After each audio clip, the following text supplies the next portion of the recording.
Assalamualaikum warahmatullahi wabarakatuh. Halo, saya Meira. Bagaimana kabar kalian? Saya harap semuanya dalam kondisi sehat. Kali ini saya akan melanjutkan membacakan buku The Alpha Girls Guide. Menjadi cewek smart, independen, dan anti galau. Karya Henry Manampiring. Saya kali ini akan melanjutkan membacakan bab ke-7 dari buku ini. Selamat mendengarkan. Bab 7. The Alpha Care.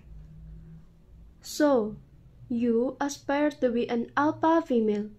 Kamu memiliki aspirasi menjadi seorang alpha female.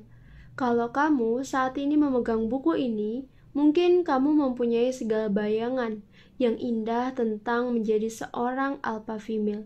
Percaya diri, cantik, tampil menarik, berprestasi, disegani dan dihormati banyak orang, memiliki posisi penting di perusahaan atau organisasi, memiliki pendapatan atau gaji besar, sampai memiliki pacar atau suami yang keren, juga bagaikan Mr. Grey di 50 Shades of Grey.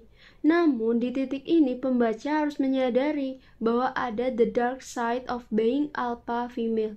Ada sisi kegelapan yang mengintai di balik menjadi seorang perempuan alpha. Sisi gelap ini adalah kebiasaan-kebiasaan buruk yang seringkali ditemui di banyak alpha female yang menyebabkan ia tidak disukai oleh orang-orang sekitarnya dan teman-teman sekerjanya.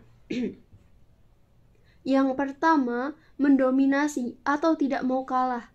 Ada garis batas yang tipis antara mempunyai kepercayaan diri atau sifat kepemimpinan dan sifat dominating atau tidak mau kalah yang menjengkelkan banyak orang. Banyak orang female yang tidak mau mengalah, tidak mau mendengarkan dan memaksa seluruh dunia mengikuti keinginannya. Seorang alpha female tidak harus menjadi seorang yang egois dan tidak bisa mendengarkan opini orang lain. Jika kamu ingin menjadi seorang alpha girl sekarang, belajarlah juga untuk bisa mendengarkan dan melihat perspektif orang lain. Yang kedua, bullying. Seorang alpha female yang ingin mendominasi kelompoknya biasanya terjebak di dalam perilaku negatif membuli mereka yang mentangnya atau yang dianggap lebih lemah. Menentangnya atau yang dianggap lebih lemah. Membuli di sini umumnya berbentuk kata-kata sinis dan menjatuhkan mental. Contohnya menjelekkan lawan bicara dengan hal yang tidak relevan. Kamu pakai baju saja berantakan, tapi berani-beraninya memberi opini tentang desain poster ini. Jika kamu ingin menjadi seorang alpha girl yang baik, kamu harus bisa menghadapi perbedaan pendapat dengan santun. Berdebat tidak harus menjatuhkan orang lain dengan cara yang tidak berperasaan. Yang ketiga, sulit mempercayai orang lain atau mendelegasikan. Terkadang, seorang alpha female sulit mempercayai orang lain dalam melakukan tugas atau pekerjaan. Hal ini terkadang disebabkan seorang alpha female umumnya memang memiliki kecerdasan superior sehingga ia merasa tidak bisa mempercayai orang lain dalam melakukan tugasnya. Akibatnya, seorang alpha female yang memiliki posisi senior seringkali dilihat sebagai seorang micromanager, mencampuri pekerjaan bawahan, bahkan sampai hal-hal yang terkecil. Tendensi untuk tidak mempercayai orang lain ini harus agak dikendalikan, karena selain membuat seorang alpha female lelah sendiri, ia pun menjadi tidak mengembangkan kemampuan timnya. Seorang alpha girl yang sudah memimpin kelompok tugas atau organisasi di sekolah ataupun kampus sebaiknya belajar mendelegasikan dan mempercayai teman kelompoknya, jika memang layak dipercaya. Yang selanjutnya, memandang rendah laki-laki. Jika ada image bahwa alpha female susah laku di antara laki-laki, bisa jadi sebagian disebabkan oleh mereka sendiri. Alpha female yang cerdas, menarik, berada di posisi tinggi, harus menghadapi godaan untuk meremehkan banyak laki-laki. Hal ini sebenarnya bisa dimengerti karena tentunya mereka tidak ingin kompromi dengan mendapatkan sembarangan laki-laki yang tidak sebanding kualitasnya. Namun yang bisa menjadi masalah ketika standar yang dituntut dari laki-laki terlalu tinggi atau tidak realistis. Mengharapkan laki-laki yang berkualitas tentu bagus. Mengharapkan laki-laki sempurna adalah tidak realistis. Masa cowok harus ganteng kayak Jonas Brothers, jago berantem kayak Joe Taslim, merdu bagai John Legend, dan kemana-mana terbang kayak Iron Man? Selain itu, seorang alpha female tidak perlu bersikap merendahkan laki-laki yang menyukainya tetapi tidak menarik hatinya. Sifat merendahkan bahkan menghina laki-laki yang dianggap tidak layak ini selain tidak perlu, tidak baik, juga semakin menguatkan persepsi bahwa alpha female bagaikan nenek sihir cantik tapi jahat, bersikap santun dan baik kepada semua orang, tidak pernah merugikan, termasuk kepada para laki-laki, kecuali tentunya laki-laki yang sudah mulai kurang ajar. Yang selanjutnya, the leader is someone who cares. Di bagian awal buku ini, saya memberikan penjelasan sederhana mengenai definisi alpha male atau female sebagai leader of the pack, pemimpin kawanan, yang belum saya singgung dari definisi alpha female atau male tersebut adalah konsekuensi menjadi leader. Menjadi pemimpin bukan sekedar memiliki kekuasaan atau pengaruh untuk memerintah anggota kelompoknya. Menjadi leader of the pack juga berarti menjadi protektor ataupun pelindung dan menunjukkan kepedulian kepada orang lain. Inilah plot twist dari menjadi seorang alpha female. Status tertinggi tersebut bukanlah status untuk sekedar menerima, tetapi justru lebih banyak untuk memberi. Seorang alpha female tidak menikmati statusnya untuk sekedar memperkaya dan menikmati hidupnya sendiri. Justru kehadirannya membawa kebaikan kepada orang di sekelilingnya, baik orang-orang yang dipimpinnya langsung maupun orang-orang lain di sekitarnya secara tidak langsung. Seorang alpha female yang inspirasional menggunakan pengaruh, kecerdasan, talenta yang dimilikinya untuk menggerakkan orang sekitarnya untuk bersama-sama menjadi lebih baik. Beberapa alpha female mempunyai dampak di tataran masyarakat luas, bahkan sampai di skala nasional. Alpha Sister says, to be an alpha girl isn't about mastering everything at once. It's about how to stand on your own feet and have a courage, choosing your own decision without interference from others. Seorang alpha girl muda telah belajar untuk tidak egois, tetapi mulai memikirkan orang sekitarnya. Jika ia menjadi pemimpin kelompok tugas di sekolah, ia tidak hanya mengejar nilai sendiri atau nilai kelompok, tetapi memperhatikan kesejahteraan teman-teman sekelompoknya. Seorang alpha girl dalam kawanan pertemanannya tidak hanya setia di saat bersenang-senang, tetapi dia cukup peka untuk menyadari jika ada temannya yang bersusah hati, dan dengan tulus menawarkan pertolongan sebatas kemampuannya. Seorang alpha girl memperhatikan keluarganya, orang tua, dan saudara-saudaranya jika diperlukan, bisa membantu dan menjaga mereka. Seorang alpha girl sejati justru tidak mementingkan kepentingan dirinya saja. Jika ia egois, artinya dia belum menjadi seorang leader sejati. Seorang alpha girl sejati justru lebih banyak memperhatikan kesejahteraan orang lain. Sama seperti singa jantan atau serigala alpha akan menjadi yang pertama menghadapi ancaman dari luar kawanannya. Maka, seorang alpha girl atau female justru selalu waspada dan peka terhadap kebutuhan kawanan, teman, ataupun keluarga. The leader also cares. Sang pemimpin juga menjadi sang perawat, sang pembina, sang penghibur, dan sang pelindung. The alpha female also cares. Masih mau menjadi alpha female? Siapkah kamu menjadi alpha female?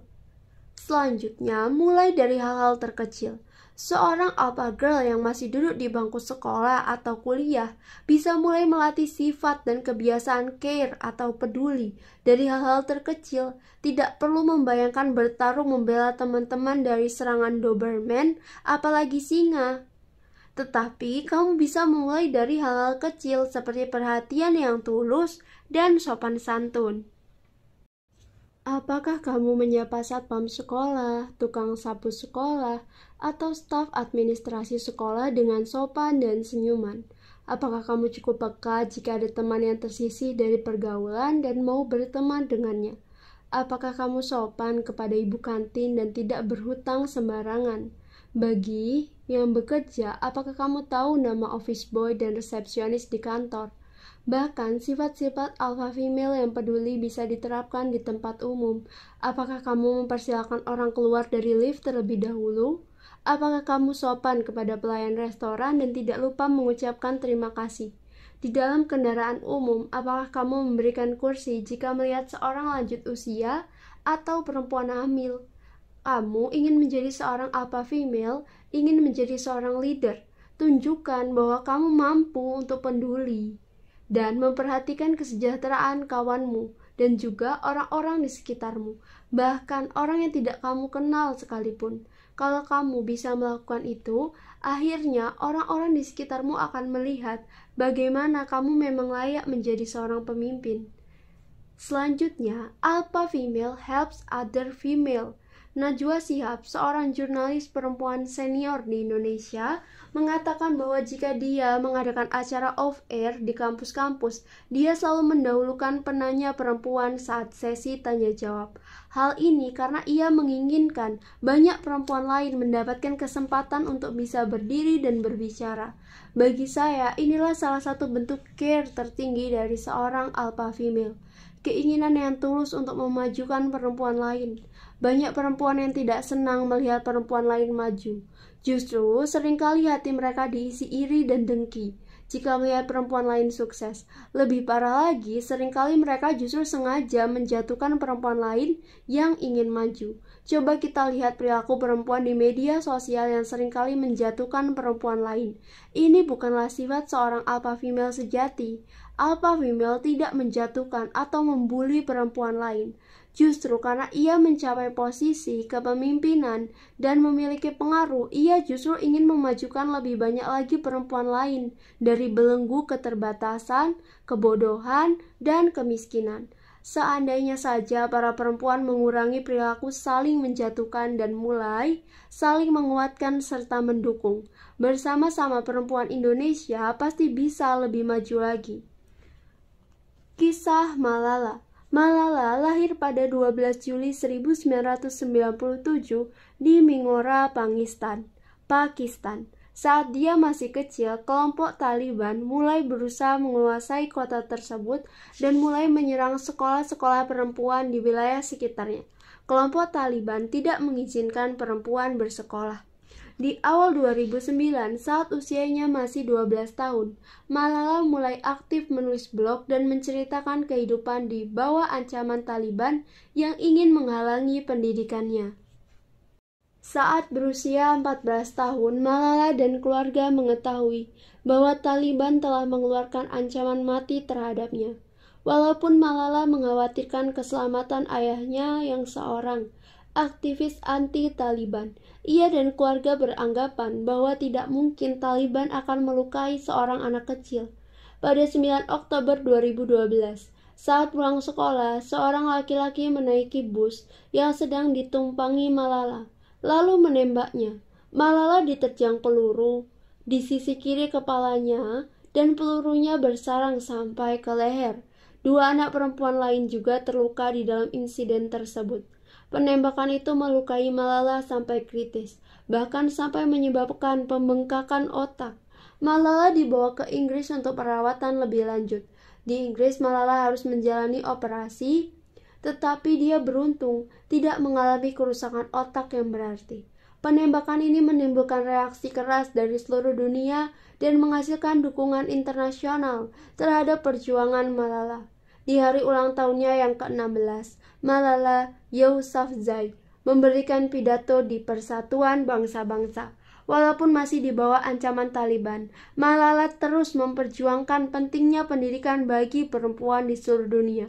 Pada bulan Oktober 2014, Malala Yousafzai, 17 tahun, menjadi penerima hadiah perdamaian Nobel termuda di dalam sejarah.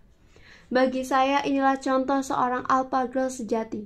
Di usia 17 tahun, Malala Yousafzai sudah memenangkan penghargaan prestisius dunia Nobel dan menjadi sumber inspirasi bagi banyak perempuan di seluruh dunia. Yang penting dari kisah Malala di atas adalah bagaimana sejak sangat muda ia telah menginginkan perempuan-perempuan muda seumurnya mendapatkan akses ke pendidikan, dan keinginan kuat ini bahkan tidak bisa dipendamkan dengan teror dan peluru sekalipun. Saat saya membaca kisah Malala Yousafzai, saya merasa sangat terharu, terinspirasi, dan juga malu. Malu karena rasanya saya tidak punya 1/100 dari keberanian Malala. Dan dia masih seorang gadis remaja belia. Jangankan ditembaki di usia 15 tahun, ditembak di usia 35 pun saya pasti sudah ketakutan bersembunyi di kolong tempat tidur. Malala bukannya ketakutan dan berhenti memperjuangkan apa yang dia percayai, bahwa semua perempuan berhak memperoleh pendidikan, tapi malah semakin meneruskan perjuangannya. Bagi beberapa alpha girl, mereka tidak mempunyai waktu untuk pacaran, galau tentang mantan, dan resah memikirkan kapan nikah. Beberapa alpha girl sibuk memikirkan hal-hal yang lebih penting, seperti persamaan hak bagi perempuan. Mungkin kita semua harus belajar dari seorang Malala. Masker oksigen di pesawat. Jika pembaca pernah naik pesawat terbang dan memperhatikan petunjuk keselamatan, seharusnya pembaca ingat instruksi penting menyangkut masker oksigen. Saat tekanan udara di dalam kabin mengalami penurunan secara drastis, maka pernapasan penumpang bisa terganggu. Saat itulah masker oksigen akan turun otomatis dari langit-langit kabin. Menariknya, perhatikan instruksi bagi orang tua yang berpergian dengan anaknya yang masih kecil. Sang orang tua harus terlebih dahulu mengenakan maskernya sendiri sebelum membantu memasangkan masker untuk si anak. Sekilas informasi ini terkesan egois. Kok mementingkan diri sendiri dahulu? Tidakkah orang tua yang baik akan mementingkan keselamatan anaknya terlebih dahulu, jauh di atas kepentingan dirinya sendiri? Namun, justru di sini logika yang harus berbicara. Di dalam keadaan tekanan udara kabin turun drastis, maka para penumpang menghadapi resiko kekurangan oksigen, pusing, dan bahkan kehilangan kesadaran atau pingsan. Orang tua harus mengenakan maskernya terlebih dahulu justru agar dia mampu menjaga anaknya yang lebih lemah. Jika orang tua tidak sikap mengenakan maskernya dahulu dan ia kehilangan kesadaran, bisa jadi ia dan si anak sama-sama dalam keadaan bahaya.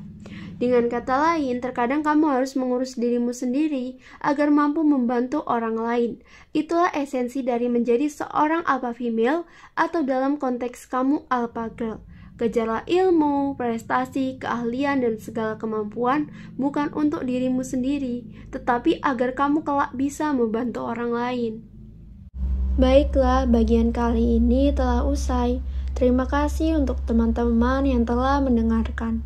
Semoga mendapat banyak hal bermanfaat dari buku ini. Bagi teman-teman yang ingin memberi saran atau merekomendasikan buku untuk dibaca, bisa disampaikan melalui kolom komentar. Terima kasih. Sampai jumpa di audiobook selanjutnya. Wassalamualaikum warahmatullahi wabarakatuh.